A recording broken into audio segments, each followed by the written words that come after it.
Greetings, everybody, and welcome here to Prog Monster. My name is Murph. I am the host of this show, a show dedicated to progressive rock and other forms of rock music. So we're here with the series we're running for the month of December, which is Progressive Rock Solo Artist Album Wars. Yes, that's where we are. So this is day 4, or if you prefer, battle number 4 in the first round. And initially, when I saw this battle on the paper list that I made from the list that Ben sent me via my email, I thought, I don't know how this one's going to go, because I had some trepidation. There goes my light, it's flashing. That's weird. It's one of those, forget it, LED lights, and sometimes the one part just likes to flicker for some reason. Anyways, so when I first saw these two albums, I was a little bit unsure about how this was going to go, because Elias of Sun Hill, which is John Anderson's album, which is the first contestant here from 1976, this is an album I kind of thought I had avoided from most of my progressive rock listening history. So in the beginning, my friend John, as you know, was a big influence on me, and he bought the album Animation, which I liked a lot, and I bought the album. We had kind of agreed we would each buy one John Anderson album, and then we would tape. In those days, we used to tape the album for the other guy, so that we could kind of save money. We could get 2 albums for the price of one, so to speak. So I bought the album Song of Seven, and he bought the album Animation, and then I recorded that for him, and he recorded his for me. I liked both of those albums quite a bit. But then we were talking about the Elias of Sun Hill, and we both agreed that this was a little bit far-fetched. It was the thing that kind of turned us off at the time was that all the instrumentation on the album was done by John Anderson, and we just said, this is going to be very weak. He isn't the musician that people think he is, and so we just kind of avoided the album, and effectively I never thought of it again until this battle here. Actually, that isn't entirely true. I have seen it talked about on other YouTube sites, and usually with a bit of a negative flair to it. A lot of people, and some people, very negative flair, thought this was just an absolute shit album. So I thought to myself, I don't know how this is going to go. The other album, Richard Wright's album, I hadn't heard or knew anything about, so I wasn't sure how this was going to go. So anyways, I did listen to both albums in their entirety. The John Anderson album, Elias of Sun Hill, was a pleasant surprise to me. I really didn't know what to expect here. There was quite a bit of synthesizers on this album and keyboard parts on it that I thought John handled quite well.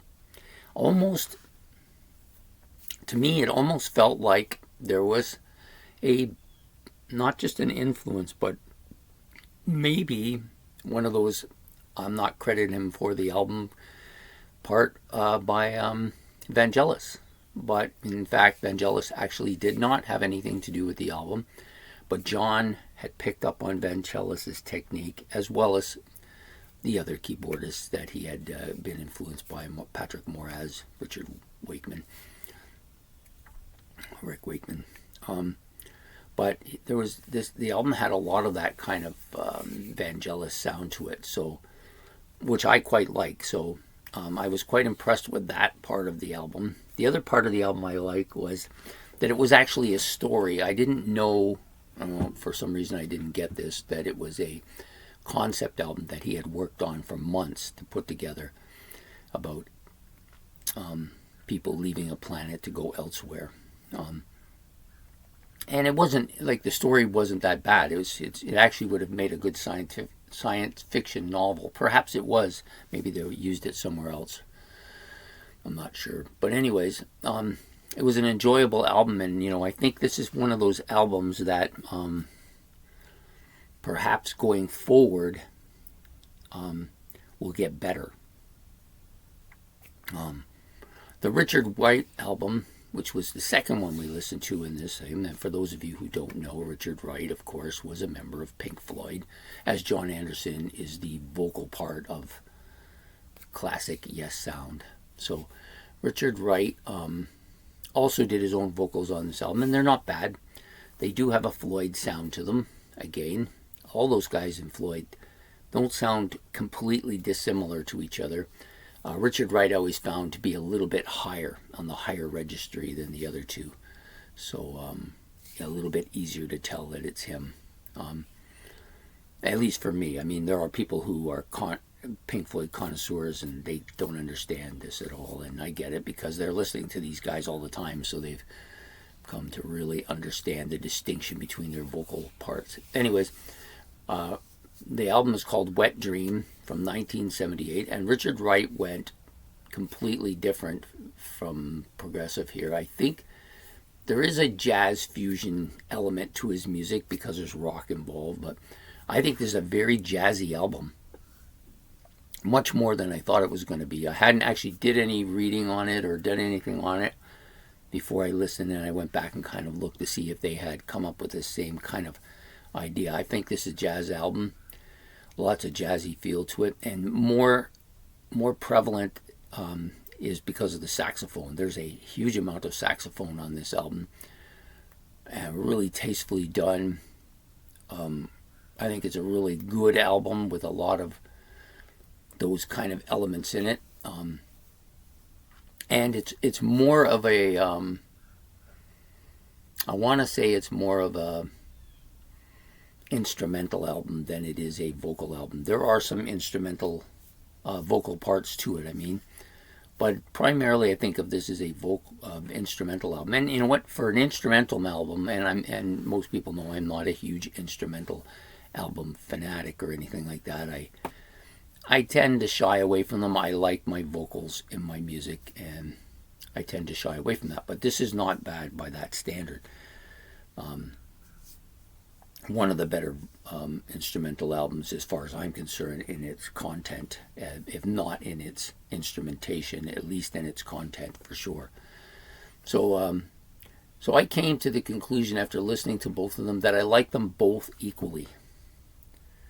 I couldn't make any distinction whether I liked one or the other better. So I went to my next phase, which is what I normally do. If I like two albums equally, I always say to myself, which one of these I think will get better as I listen to it and maybe offer more than just what I heard initially. And I think that one would have to be the Elias of Sun Hill Low. Only because I think there's more to listen to on this album than there is, like, going forward. I think I will probably end up enjoying this album more than I would Wet Dream.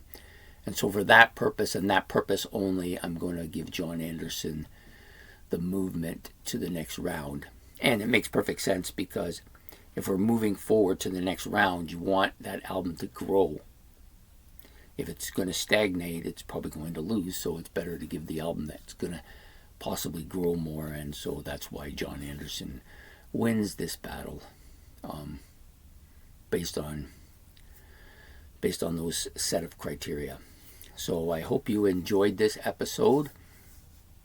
If you did, please hit the like and the subscription button. It's much appreciated.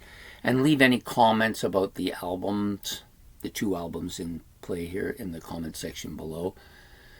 And please enjoy the rest of your day. We will be back again for battle number 5 tomorrow. There's a couple more interesting people here. So take care and enjoy your day. Bye.